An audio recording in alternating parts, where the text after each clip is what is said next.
All right, I'm joined by Brennan Vogt, who covers the Colorado Avalanche and the Colorado Eagles for Hockey Mountain High. And it's cool about talking to you, Brennan, is that you are out west. You're in the Western Conference, the Pacific Division, so you'll have a different perspective on the AHL than I do. I'm on the east coast of the Atlantic Division, so it's kind of fun talking to you. And Brennan, how are you doing? I'm doing great. Thanks for having me.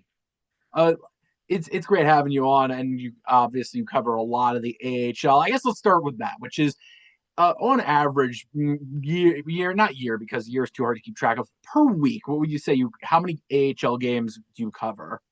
Well, how many ever the Eagles are watching? I try to limit my coverage mostly to Avs and Eagles because between the two of them, I can be watching upwards to 9 to 10 games a week. Yeah, it's great. It's crazy because yeah, they both play like all the time there. Hmm. I think yeah, so probably around like three or four games can be a typical week can be Wednesday and then a 3-3, and that's four. And but Yeah. that's if they're at home. If they're on the road, you're not traveling with them. It's kind of No. what's interesting is that it's similar with me where I'll try to get 4 games in a week, but sometimes the way the schedule works is that you have all the teams are on the road randomly or teams aren't on the road in back-to-back games. I wonder, what do you think's been a big storyline in the AHL this season so far? As in terms of just the Eagles or the AHL in general. I think in general, like the league as a whole, like what you're noticing around the league. You're in the Pacific, so you probably have better understanding of the division. But if I were to ask you, all right, what's going on in the AHL this season? What would you say about Grand Rapids. Oh my gosh, they're on a tear. And it's ridiculous how well they're doing. And yeah. I mean it's scary how good they've been this year. It's I'm pulling up the standings right now, but they've only lost 7 games and they are way out in front of the league with an 8-11 win percentage compared to the Eagles who have lost only 10 games. Yeah, that may not make much of a difference, but as in terms of point difference, we're looking at we're looking at a 10 point difference right now in the standings. And if they're gonna have to, if the Eagles want to win, they're gonna have to go through Grand Rapids to do it. I think what's fascinating is you mentioned Grand Rapids there, and if you check the standings, Providence has actually closed the gap on them to the Oh point yeah, where they have. they're 4 points behind, and that's an interesting thing for me about Grand. When you focusing on a Grand Rapids a bit, is they got off to a hot start where I think they were 20-0 or they were 16-0 to start the season, and they go undefeated, and then they kind of tail off. Oddly, it's a little similar to the Colorado Avalanche team that you cover, and I wonder what I wonder about the Grand Rapids is, are they still going to be the best team? Are they still the team to beat? Obviously, they're the best team in the AHL record wise, but in the long run, are they going to still be that team? And that's what's fascinating about this league is that the league changed so quickly. But are other teams going to catch them potentially just because they have tailed off, or it's no, they're too talented that they're going to be fine without that? Well, if Detroit continues with the injuries that they have been, I think it's going to tail off, unfortunately, because that's part of the problem is why Grand Rapids has kind of tailed off is because they've had to do so many send ups and send downs. I think they've used something like 45 players in their lineup so far with Grand Rapids. So, and I recall a couple of years ago when Coach Cronin was still with the Eagles, before he was with the Anaheim Ducks. He told me that, oh, we used 56 players in one year. And that was when the Avalanche, I think, used 44 players on their end. And he was getting to the point that he wouldn't even remember new guys' names. That's like He, that's like That's funny. That's a he, common occurrence in the AHL. Actually, oh, all the teams deal with that. So, and it was to the point that you'd get a 1 day call up from the ECHL, or they were like a loan from the ECHL somewhere in the ECHL. Play a game, they'd be gone. And I would even see him in the hall and I'd be like, who the heck was that? and then I'd never see him again. But it's definitely a different league. I'll admit that. Yeah, I think what's interesting is you talk about all the turnover, and that's causing Grand Rapids to decline a bit, or not decline, tail off a bit is probably the best word for it. I think what's fascinating is you look at taking a step back, you look at Grand Rapids, you look at Providence, you look at Colorado, and Ontario is also up there. You look at there's a few top teams that are separating themselves. Other than that, it's really just bunched together. Have you noticed that around the league? It tends to do that in the Pacific Division, yeah. But I mean, I concentrate more on the Pacific Division because I can only concentrate on so much. Yeah. So, for Pacific Division on the AHL and then the Central Division on the NHL, of course. But it does that. You'll get your two separated teams, two or three separated teams at the top of the division, and then the rest are just like bunched together. And with the Pacific Division, it's a little more unique because they have 10 teams compared to seven, where everyone else, you know, everybody's fighting for those top seven spots in the Pacific Division in order to get that first round. And it makes for a crazy race at the end. Yeah, it's always that's what's interesting. I actually want to ask you about that. What you think is different? Is it the number of teams, or what's different about the Pacific Division compared to the rest of the AHL? I think a big one for me is travel, where Mm. I'm based in the East. I'm in the East Coast. I'm in the Atlantic Division, and you have four teams in the New England area: Hartford, Springfield, Providence, Bridgeport. They're all within an hour of a drive of a Yeah. car from each other. And then you have the three teams in Pennsylvania that are in that same division that are also an hour and a half within each other.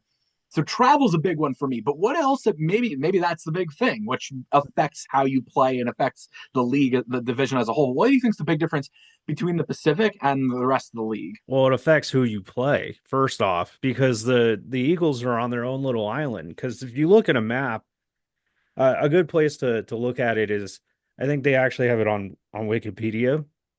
They have the little dots of the United States of where each team is, and right in the middle of the United States, you have Colorado, and then no one else around them. And the closest team is 15 hours away to drive. Is that Tucson or? It's either you'll be looking at Tucson or you'll be looking at Texas. It would be a 16-hour drive to Iowa. There, Iowa's in the central, I think. Yeah, well, Which so is also is, Texas, and it's about a 15-hour drive to Rockford. It's about a 18-hour drive to or same thing to Chicago. It's about an 18-hour drive to Milwaukee. We're on our own island, and it stinks. And that's why I don't travel, is yeah. because if I were to drive, one, I have to drive through passes, and doing that in the middle of the winter is you do not want to do that. So I would have to drive south and then west. And then going down to Texas is just that just wants to make you poke your eyes out because it's so flat and ridiculous and boring to get It's there. kind of interesting because Colorado, the Eagles, if I'm not mistaken, they play in Boulder, which Yep, I don't know. Loveland, further Loveland, north. is Yep. that? Oh no, wait, yeah, north. They play an hour north. I think an hour 15. It's about an hour north of town, so it's about 60 miles away from Denver. It's a 75-mile round trip for me, or a one way for me. So it's in good traffic with no traffic. So like on a Saturday or Sunday, it's about an hour and 15-minute drive for me, hour and a half. During the weekends or during the weekdays, it can be anywhere from hour and a half to 2.5 hour drive for me. But I think Uh, what I think I'm looking at is with a plus to having your team. This is the Colorado Avalanche, for example, and a few teams have done this. You look at Calgary, for example. They moved the Wranglers out of the East, out of the New England area. They moved them to Calgary. Is your team is right there for the NHL team, which is good for call ups and recalls and all that stuff. The Mhm. downside you have is that every game is a flight, and the same thing with Texas, the Dallas Stars, Texas Stars, and you're looking at that, and I kind of wonder if that trade off is worth it, because there are teams like the St. Louis Blues that their team is in Springfield. They're close by to everyone. And the same thing with the Tampa Bay Lightning. Their team is in Syracuse. It's close by to a lot of teams in their division. Is the trade? Do you feel the trade off is worth it for these teams? I feel like it does better as in terms of the travel to introduce to the younger kids. So these kids coming out of college, they're adapting to a newer schedule, a heavier schedule, i.e. Isaac Posh, the starting goaltender. Well, he's been sharing the starting role for the goaltending duties for the Eagles. He came from St. Cloud State, where they play like 35, 40 games a year. He's going to be playing upwards to 72 games this year. He's already getting tired because they're having to travel. He's playing twice as many games. And you look at the amount of travel they're doing to get to those games. And plus the games are plus the most of the teams in California, even when they are in California, are spread out. Yeah. So, and Ontario has been doing this really annoying thing this year that it's been driving me nuts. They'll do one game and it'll be like after Bakersfield or Coachella Valley. So, and they'll do it on a back to back. So the Eagles have to drive a bus 2 hours to get to Ontario, and then they get them on a back to back. Yeah, there's a usually the back to backs. I was also wondering. I think a big difference would have been in the Pacific Division is that you'd get three and threes, but they'd be three games at one spot, or you'd get them at one But destination. But we're three close games are on the ECHL. because it's what's interesting is that in the rest of the AHL, a lot of the AHL, I guess otherwise, you get those three and threes where it's a team will have three home games in a row, and then the other teams nearby can kind of come in and come out. It are fly in, fly out of the or drive in actually because they're that close. It's like it's such a Hmm. different league, and it really what makes it fascinating is that when you get to the Calder Cup playoffs and you get to the Western Conference final and the final itself, where teams finally have to fly for the first time, and it's like a whole different experience for the teams on the East Coast for sure. What's interesting is I want to focus on something I'm noticing, and I want to get your thoughts on this, which is the league always. What's fascinating about this league is the coaches in this league always fascinating because a lot of the great coaches in the NHL come from the AHL, and this season I've gotten to talk to a lot of coaches around the league, just kind of pick their brain on some stuff and find out who they are. They all have unique personalities, and they're all kind of come from unique backgrounds. And what I find fascinating about this league is how it separates the legit, like the elite of the elite coaches, where you can find one. You're like that coach is going to go to the NHL someday. It'd be great. You look at, for example, I mean, John Cooper and Jared Bednar won Calder Cups in the Hmm. AHL before they went to the NHL. And Chris Knobloch was with the Hartford Wolfpack before he became the Oilers head coach. You're going to see a few of those names, and you also see the frauds there. You can see a coach and you're like, that coach just is not going to make it. They're gonna be gone in a Oh year or yeah. two. So I'm wondering, one, if you notice that, and two, maybe some names that you're thinking about. Okay, maybe we should watch out for these names, especially in the West. Well, I'm like I said, I concentrate mostly on the Eagles, but uh more another good example of moving up is Coach Cronin. He he was spent 5 years in the AHL. He was the first AHL coach with the Eagles, and then he got promoted to be the coach for the Anaheim Ducks, and then Coach Sneakloth. Now he's now the Seattle Kraken assistant coach. I mean, with the Avs, it's more of a okay. They know who they're bringing in. Mark Letestu, I think, honestly, he's been really stellar so far. He's your classic hockey player because he was one. He gives all the credit to everyone else because he's very well spoken. He knows how to be a coach, and I think that he has been doing a fantastic job with the team so far. But he's giving all the credit to all the base that was built before him, before he got there. But the fact is he knows what he's doing with it.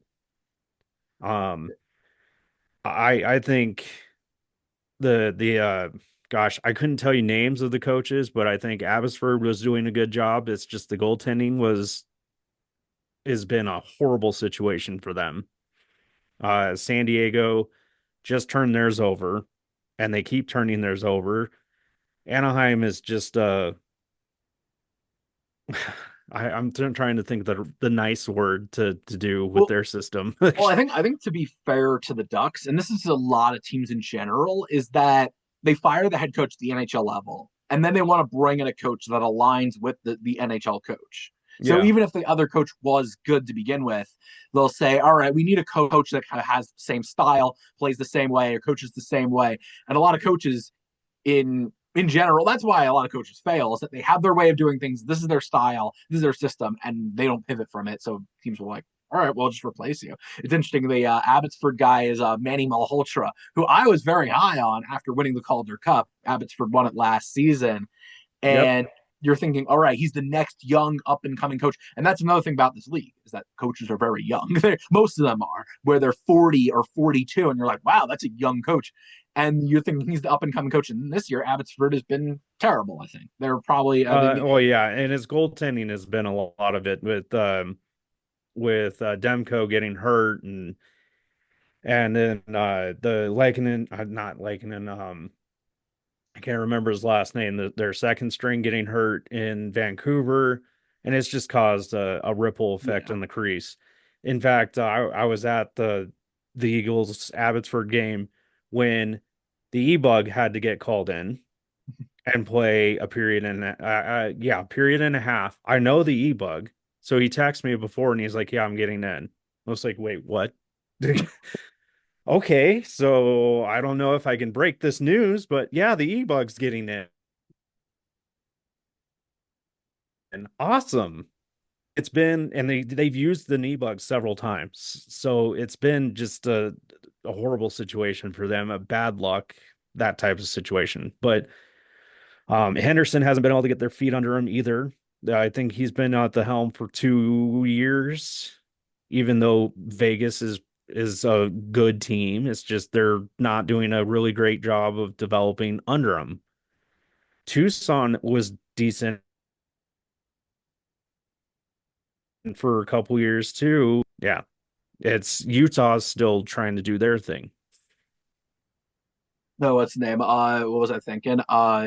You mentioned the e-bug story, and I was reminded you actually texted me about that. And one of the funny things, you click on his there's an AHL on the AHL site, you could look at player stats and stuff, and you could type in goalies, even the non-qualified goalies. You click on one, and you're like, "What's his bio?" And it says born and raised in Denver or something, and it's kind of funny that Hmm. it's there.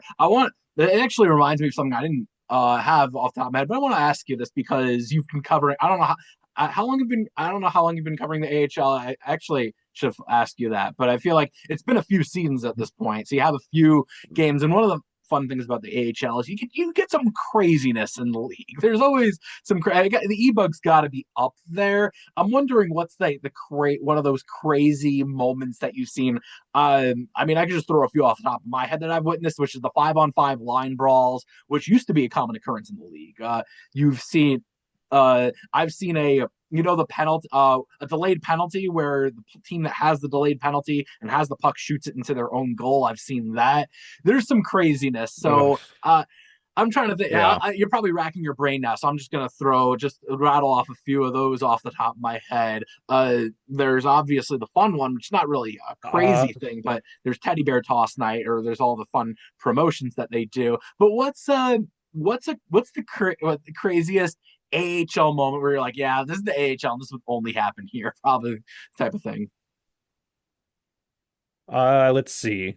Well, I've been covering them since November of 22, in depth at least. That was when I was with Colorado Hockey now and Adrian Dater, which I can't thank him enough for getting me credentialed and initially and getting me into the position and that I'm actually in now and all that stuff. But he's no longer covering the Avs as much as he used to. But I'd say I didn't witness it. The craziest moment was when Mikhail Maltsev playing in Iowa got his quadricep cut by a skate. And I don't know how detailed you want me to go, but Cronin gave me a lot of details on it, Yeah. and it curtained. So think of you pulling a curtain and Yeah. it snaps up. He said that's what his quad did. No, yeah, that's I mean there's crazy injuries too where Yeah. you see yeah, you have that and you're like, wow, that I mean that's just a general hockey thing where Yeah. you see a crazy injury and you're like, wow, that's Uh, well, and there was one that I witnessed. No, it was Spencer Smallman. He took one directly to his face and it knocked out a tooth, cut open his cheek, and this was like in the zone right below me, and he kept going and still blocked three more shots in that shift and kept playing. I mean, it's just all about the grit in this league. yeah, that's it's crazy. Is I talked to Spencer Smallman. He's now in Hershey now, and Yep. he yeah, yeah, great guy. But what was I thinking? That's a crazy story. I can't believe I haven't found that one out, or haven't discovered that one yet. But yeah, but yeah, he's a great guy, and there's stories of that too, where I like broken jaw and then comes back and then plays the rest of the game and all that type of stuff. Or it's Speaking of always which, that was Sean Barons. He took a high stick, cut his lip open. Literally, this was like this last weekend. Tore his lip down from like here to here, and it required 9 stitches for him to get it back together. And he was back out within the period with his cage on, and let's just say he wasn't pretty after the game. yeah, those players. They're like, don't do the interview. Don't interview me afterwards. Oh yeah, he was willing to talk to me. It's just I was for his sake not putting him on Yeah, camera. you don't want to do that. But let's circle back to the league in general. And I kind of one of the things I wanted to ask you is, what do you think is going to be a big storyline or something you're going to be watching down the stretch? Whether one Abbotsford can recover, because with only 16 wins in the season so far and being the Calder Cup champions, they're not doing too hot. I am watching specifically at whether Ontario can actually uh keep on holding the the lead, and or if Colorado's going to come back. I'm watching that, specifically in the Pacific. Like you said, Providence has been making a comeback. I don't know. I've always liked Hershey and Charlotte and see if they can do a comeback, but they've been kind of slipping down the rankings too. So those to me, those are two teams that need to kind of make a jump forward this year. Well, I find what's fascinating. You mentioned Ontario, and I thought of Bakersfield in the same for the same reason. Is with these teams, you have to keep the NHL team in mind. Where with the Ontario Reign, they're the Kings affiliate. You know that the Kings are going to buy in. They're going to make another move. When you get on Timmy Panarin, you don't just sit back and say, "All right, we're done here. That's all we're going to do." You wonder with them which prospects they're going to deal. And the Oilers, it's the same way. Bakersfield is the Oilers of Edmonton Oilers affiliate. You know they're buying in. Like that's just the Yes. reality. And what's fascinating about Bakersfield is for the first time in a while, you have some players there that other teams will like. Other teams will say, "All right, we'll actually make a trade for them," and it's a fascinating thing. I think not just them, but teams around this league is some of these prospects are going to be traded, especially with the trade deadline coming up. That's gonna be fascinating. It's gonna be fascinating to see which teams do that, and then as a result, which teams fall apart, which teams take advantage of that where they're all of a sudden winning a lot of games. That's a fascinating thing. Just quickly your thoughts on maybe that being a big factor down the stretch. Well, Ontario's done a good job of building speed and weight on their team. And so it's always going to be a heavy fight when as in not in terms of actual fighting, but it's going to be a gritty game when you play against Ontario. And that's I think that's part of the problem of whenever these teams that are built for speed play against Ontario, they're not expecting to get thrown against the wall a lot with them. Same thing with Bakersfield. They've always done that, but they have that right amount of speed. And San Jose is trying to do that, but they've got too much weight. Um, but they're kind of getting up there. Same thing with the Sharks too. It's kind of fascinating watching both teams kind of work their way up and watch the rebuild over the last few years. But I think Ontario, honestly, they're going to be a threat this year.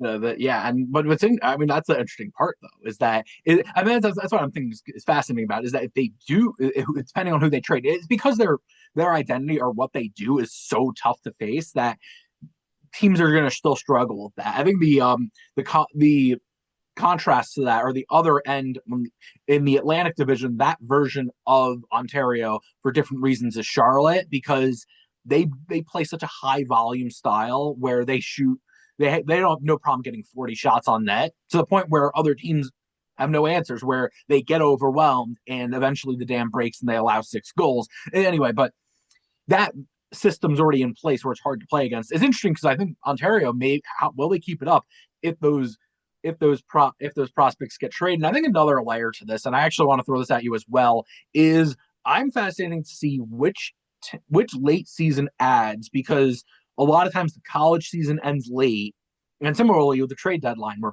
prospects come onto teams late and they have a big impact right away, or sometimes they don't, but they get those games in. But sometimes the big thing is those prospects that come from junior hockey that their season ends early and they join the team, whether it's OHL, the WHL, they join the NHL, the AHL team, and immediately have an impact in the Calder Cup playoffs.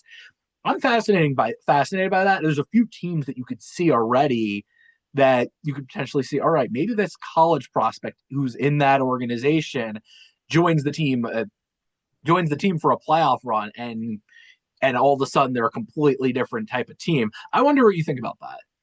Well, as in terms of like who the Avs would be doing or something like that. Well, or any of these teams that would you think that how big a story that could become? Because I think like for example, I'll just throw James Hagen's out there. He's in Boston College, and Hmm. he's in the Bruins organization. Providence already the best team in the Atlantic Division, one of the best in the AHL, but adding James Hagens to that team, I mean, I believe they can because after the college season ends, he could join the team. I know, for example, the Flyers, Porter Martone, where he's at Michigan State, where he could potentially join either the Flyers or he could join the Lehigh Valley Phantoms. But those players joining teams that are already good and just what that does to these teams, how impactful it is. Well, it gets kind of tricky because you have to be, on the roster before a certain date. And if they're not on the roster before, I think the trade deadline, that you run into issues of whether they're even eligible for the playoffs, if I recall correctly. So I think that's for NHL players, though. I think it's I NHL, AHL. well, that's with AHL, if I recall correctly, because that's part of the reason why Keaton Middleton last year wasn't eligible um for the playoffs last year because he wasn't on the roster during the on trade deadline day for the Eagles. He didn't get that paper transaction. So it gets tricky. That's part of the problem. So but a player with the Avalanche at least that could make that type of an impact, I think would be Gavin Brenly if they get him sent down in time and of course brought back up. I think the fascination is that because I'm not mistaken, this is what's interesting is like you're looking at last season, for example. I mean, I know from the Phantoms, the team I was covering, is they had Jet Luchenko and Alex Bump joined the team late, and maybe it's because they weren't in the NHL AHL thing. That's now a rule I have to. It's always confusing these transaction rules, so I always have to double check them. Well, But yeah, and but they've it is changed this year too. So, yeah, they're gonna change in the future because I think 18-year-old it's the rule is 19 years old or older. You have to be in it's for AHL eligibility, so it's all complicated stuff. But it's gonna be fascinating, I still think, to see which teams make those late ads or have those late ads that really make a difference for really change the teams. It's what's fascinating about this league is that teams that are good now are there's no guarantee they'll be good later in the season. So it's oh yeah, definitely. And I think that these college they'll sign free college free agents. Sam Malinsky was one of those additions a couple years ago. He made a big impact on the blue line during the playoffs. People forget that he played something like 56 games before he became a regular AHLer or NHLer yeah. and has just blossomed this year. And you're kind of seeing it with Sean Barons because this is his first full year. But you know, you when you get a chance to see those college free agents start to blossom and under pressure, no less, during the playoffs, it's something fun to watch. But I think that Jack Devine's going to be he'll be someone that to watch out during the playoffs this year for Charlotte because he knows how to play playoff hockey. Yeah, that's and there's a few of those players that it's like they play that playoff style, and it's going to be fascinating to see how what they look like. And yeah, it's why I mean the season it's funny because we're at the All-Star break, but it's really like the exciting stuff is really yet to come. The playoffs really are covering the playoffs is really exciting and also as well. It's just like covering AHL playoffs. It's a different type of atmosphere than NHL playoffs, but it's Mhm. really fun. But all right, that's all we got. Brendan, thank you for joining. I know. Yep. Thank you for taking time out of your busy schedule to make this work. Really appreciate it. While you're at it, any plugs, anything you're working on that you want to plug away? Now is your chance.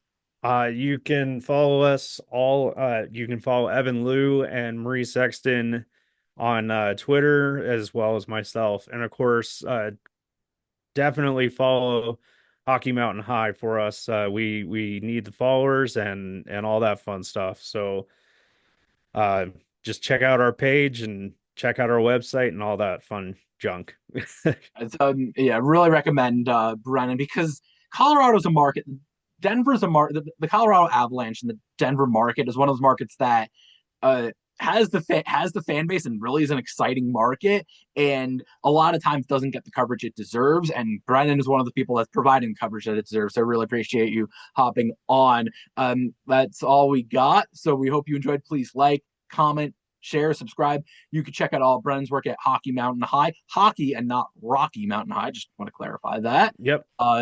You can follow my work at Hockey Hot Stove. Please also like, comment, and subscribe to my YouTube, Mike Fink Hockey Writer, which still getting that started, but yeah, should be fun. And we hope you enjoyed and tune in next time for another great episode. Thank you.